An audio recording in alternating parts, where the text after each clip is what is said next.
Good morning. ये हमारी BSc part 2 की ऑर्गेनिक केमिस्ट्री की क्लास है। इसमें हमारा चैप्टर चल रहा है ईथर एंड इपॉक्साइड्स। अब तक हमने इसमें पढ़ा है nomenclature, isomerism, methods of preparation of ether, physical properties of ether, various reactions of ether we have finished, and we are left with only one reaction in ether, and that is electrophilic substitution reaction. Now whenever we talk about electrophilic substitution reaction of substituted benzene, first group is what is the directive influence of group. हम क्या पढ़ रहे हैं इसके अंदर? Electrons ने ही प्रतिस्थापन अभिक्रिया। जब भी इलेक्ट्रोफिलिक सब्स्टिट्यूशन रिएक्शन की बात करते हैं तो सबसे पहले हम ये देखते हैं, जैसे हमें इलेक्ट्रोफिलिक सब्स्टिट्यूशन रिएक्शन पढ़ना है ईथर का, तो ईथर इज दिस ईथर। तो सबसे पहले हम ये देखेंगे ये जो ग्रुप है एल्कॉक्सी ग्रुप, एल्कॉक्सी ग्रुप का डायरेक्टिव इन्फ्लुएंस क्या है? एल्कॉक्सी ग्रुप का डायरेक्टिव इन्फ्लुएंस को हिंदी में बोलते हैं निर्देशकारी प्रभाव क्या है। अब क्योंकि देखो इसके कंजुगेशन में जो ग्रुप है उसके पास इलेक्ट्रॉन पेयर है, इलेक्ट्रॉन पेयर के कारण ये कौन सा इफेक्ट दिखाएंगे? This will show plus M effect, और प्लस एम इफेक्ट के कारण ऑर्थो और पैरा पोजिशन पर इलेक्ट्रॉन डेंसिटी बढ़ जाएगी। ऑर्थो एंड पैरा पर क्या होगा? इलेक्ट्रॉन डेंसिटी बढ़ जाएगी, और इलेक्ट्रॉन डेंसिटी बढ़ने के कारण इस प्रकार के जो ग्रुप होते हैं वो कौन से होते हैं? ऑर्थो और पैरा निर्देशकारी। Such groups are ortho and para directing. तो पहला क्वेश्चन जब भी हम ये सर पढ़ते हैं तो क्वेश्चन क्या होता है कि डायरेक्टिव इन्फ्लुएंस क्या है और क्यों है। तो जब भी आपका क्वेश्चन आए कि एल्कॉक्सी बेंजीन या मिथॉक्सी बेंजीन, इथॉक्सी बेंजीन जो है उसका डायरेक्टिव इन्फ्लुएंस क्या है, तो आपका आंसर क्या होगा कि ये group ortho and para directing है। ये समूह ऑर्थो तथा पैरा निर्देशकारी हैं। जब भी आप ये बताएं कि ऑर्थो एंड पैरा निर्देशकारी हैं तो उसका जवाब देने के लिए आपको क्या बनानी पड़ेंगी? रेजोनेटिंग स्ट्रक्चर बना के जवाब देना पड़ेगा। रेजोनेटिंग स्ट्रक्चर बना के मैं समझाता हूँ आपको कैसे ये group ortho and para directing है। Why this group is ortho and para directing. अब देखिए क्या होता है, पहले ध्यान से देखिए, ये इलेक्ट्रॉन पेयर है। ये इलेक्ट्रॉन पेयर जब रिंग में डीलोकलाइज करेगा तो यहाँ पर क्या बन जाएगा? डबल बॉन्ड, और ये पाई इलेक्ट्रॉन आ जाएगा इस कार्बन पर। तो इस कार्बन पर आने से जो रेजोनेटिंग स्ट्रक्चर बनेगी वो क्या स्ट्रक्चर बन जाएगी? देखो ध्यान से, what will be the structure form. बहुत ढंग से प्रैक्टिस करेंगे तो आप इसको लिख पाते हैं प्रॉपरली। यहाँ आ गया double bond O R. Oxygen पे देखो कितना इलेक्ट्रॉन पेयर रहेगा? एक इलेक्ट्रॉन पेयर। तो ऑक्सीजन पे एक इलेक्ट्रॉन कम होने के कारण इसके ऊपर कौन चार्ज आ जाएगा? पॉजिटिव। ये इलेक्ट्रॉन पेयर यहाँ आ गया, इसलिए इसके ऊपर कौन चार्ज आ जाएगा? नेगेटिव। अब सिमिलरली ये रिंग डीलोकलाइज करेगी आगे, यहाँ पे नेक्स्ट इलेक्ट्रॉन पेयर आ जाएगा, इस पे कौन चार्ज आ जाएगा? नेगेटिव। ऑक्सीजन पे कौन चार्ज रहेगा? पॉजिटिव। सिमिलरली इस पोजीशन पर ऑक्सीजन पे कौन चार्ज आ गया? पॉजिटिव। नेगेटिव। ऑक्सीजन पे चार्ज रहेगा पॉजिटिव, और ऑर्थो पे कौन चार्ज आ चुका? नेगेटिव। और फाइनली वापस डीलोकलाइज करके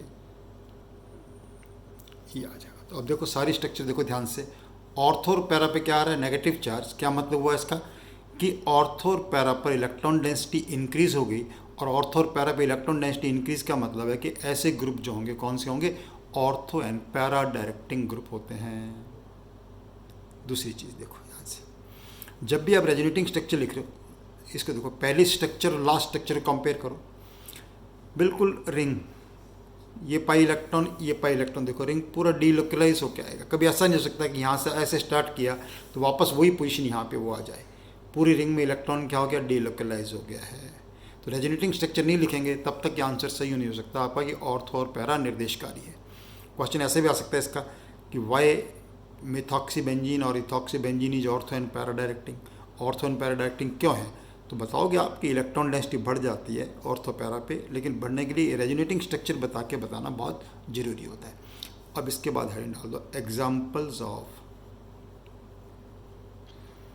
ईआस। अब एग्जाम्पल्स बहुत इजी होते हैं, एग्जाम्पल्स में कुछ होता नहीं है। एग्जाम्पल में नॉर्मली एग्जाम्पल में जैसे आपने लिखा हैलोजिनेशन, तो अब तो आपको कुछ करना ही नहीं है, आपको पता चलना चाहिए, क्या पता होना चाहिए आपको कि हेलोजिनेशन का रीजेंट कौन सा है। हेलोजिनेशन जैसे मान लो ब्रोमिनेशन करना है, तो ब्रोमिनेशन के लिए रीजेंट क्या होगा बताइए आप, कि ब्रोमिनेशन के लिए what will be the reagent for bromination. Bromination के लिए अभिक्रमक क्या होगा इसके अंदर, आपको पता है कि ब्रोमिनेशन करना है तो रीजेंट क्या होगा, bromine in presence of some halogen carrier. मान लो हम एग्जांपल लिख रहे हैं मिथॉक्सीबेंजीन।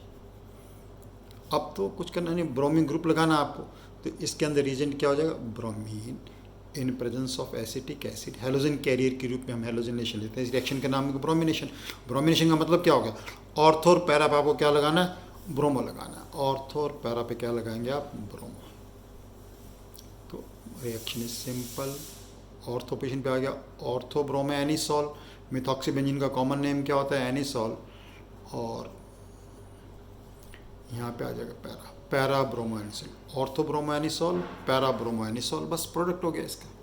सो सिंपल, ये ध्यान रखना था। इसके अंदर क्वेश्चन क्या हो सकता है, इलेक्ट्रोफाइल क्या होगा। जब भी हम ब्रोमिनेशन कर रहे हैं, हेलोजिनेशन कर रहे हैं, इलेक्ट्रोफाइल इज हेलोनियम आयन, यानी इस केस में इलेक्ट्रोफाइल क्या होगा आपका, ब्रोमोनियम आयन।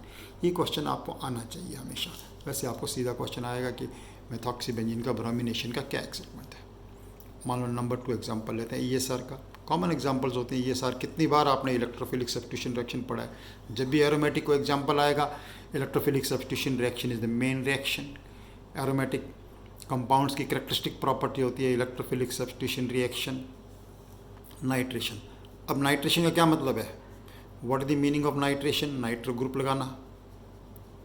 हाइड्रोजन हटा के नाइट्रो ग्रुप लगाने को हम क्या बोलते हैं, nitration. Substitution of hydrogen by nitro group is called nitration.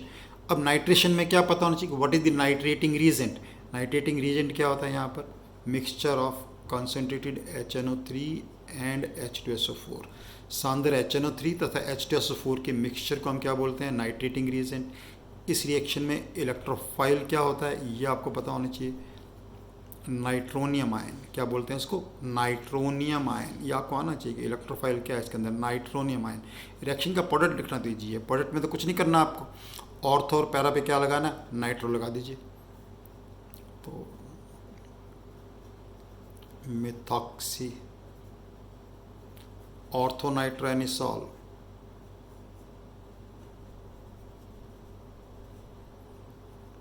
Para nitro anisole, done. Ortho nitro anisole and para nitro anisole is the product. Nitrating question ये आना चाहिए, आपको पता होना चाहिए what is nitrating mixture, electrophile क्या है इसके अंदर, डायरेक्टिव इन्फ्लुएंस आपको पता चल ही चुका। और एग्जांपल लिख सकते हैं इसका, नंबर 3 एग्जांपल लिखा हमने, मान लो इसका see you are writing its Friedel Crafts methylation. क्या रिएक्शन लिखते हैं इसका, फ्रिडल क्राफ्ट मिथाइलेशन। अब मिथाइलेशन का मतलब क्या होगा, सेम, कुछ भी नहीं करना आपको। मिथाइलेशन का मतलब है मिथाइल ग्रुप लगाना है। What is the meaning of methylation, methyl group. Methyl group के लिए रीजेंट क्या हो जाएगा हमारे पास, what we are using is methyl chloride. Methyl chloride जब भी फ्रिडल क्राफ्ट रिएक्शन कर रहे हैं, कितनी बार आप लोग करते हैं, एनहाइड्रस AlCl3 की प्रेजेंस में कैटलिस्ट क्या होगा, दिस इलेक्ट्रोफाइल। इसके अंदर क्या होगा, methyl carbocation, methyl carbocation is the electrophile in this. बस मेथॉक्सी ग्रुप पे हमें क्या लगा दीजिए, methyl. Ortho methyl anisole, ortho methyl anisole. और इसी प्रकार यहाँ पर प्रोडक्ट क्या बन जाएगा, para methyl anisole. Ortho methyl anisole and para methyl anisole is the product formed in this reaction, Friedel-Crafts methylation. One more standard example of ESR is acetylation. चलो, tell me what is the reagent for acetylation? acetylation के लिए reagent क्या होता है, reagent for acetylation 2 reagent हमेशा use करते हैं acetylation में, एसिटाइल क्लोराइड और दूसरा reagent क्या होता है हमेशा, acetic anhydride. Acetyl chloride and acetic anhydride, इन दोनों में से हमेशा जो बेटर रीजेंट होता है, जब भी एसिटाइलेशन करते हैं आपको बताया जाता है acetic anhydride is a better reagent. आपको आंसर आना चाहिए कि एसिटिक एनहाइड्राइड बेटर रीजेंट क्यों है। एसिटाइलेशन इससे कराएं या इससे कराएं, प्रोडक्ट हमेशा क्या बनता है, सेम। ओके, मेथॉक्सीबेंजीन मिथॉक्सीबेंजीन का रिएक्शन कराया with acetyl chloride in presence of anhydrous this. Again कुछ फर्क नहीं पड़ेगा प्रोडक्ट में, मिथॉक्सी। अब यहाँ ग्रुप कौन सा लग जाएगा? Acetyl group. ग्रुप कौन सा लग जाएगा? एसिटाइल ग्रुप लग जाएगा। और पैरा पोजीशन पे भी कौन सा ग्रुप आ जाएगा? एसिटाइल। अब देखो, अभी तक हमने नाम क्या लिखे थे? ग्रुप लगे थे मिथाइल, नाइट्रोब्रोमो, तो एनिसॉल के फॉर्म में नाम लिखा जाएगा। लेकिन अब प्राइमरी ग्रुप ये हो गया एसिटाइल, तो प्रोडक्ट इज एसिटोफिनॉन के डेरिवेटिव हो गए, तो नाम क्या हो जाएगा इसका? एसिटोफिनॉन। एसिटोफिनॉन के ऊपर ग्रुप कौन सा लगा? मिथॉक्सी। तो ऑर्थोमिथॉक्सी एसिटोफिनॉन, और ये हो जाएगा para methoxy acetophenone. Ortho methoxy acetophenone and para methoxy acetophenone. Done. It is about ether. Ether की कौन सी रिएक्शन होगी हमारे पास? ESR। और इस ESR के साथ we have finished all the reactions of ether. इसके साथ ही हमारी ईथर्स की सारी रिएक्शंस कंप्लीट हो गई। अब ईथर्स के चैप्टर में हम नेक्स्ट पोर्शन जो करेंगे वो क्या करने वाले हैं? इसके अंदर इपॉक्साइड्स। इपॉक्साइड जैसा कि मैंने नॉमेनक्लेचर में आपको बताया था, कौन से ऑक्साइड्स होते हैं? Cyclic ethers. Cyclic ether like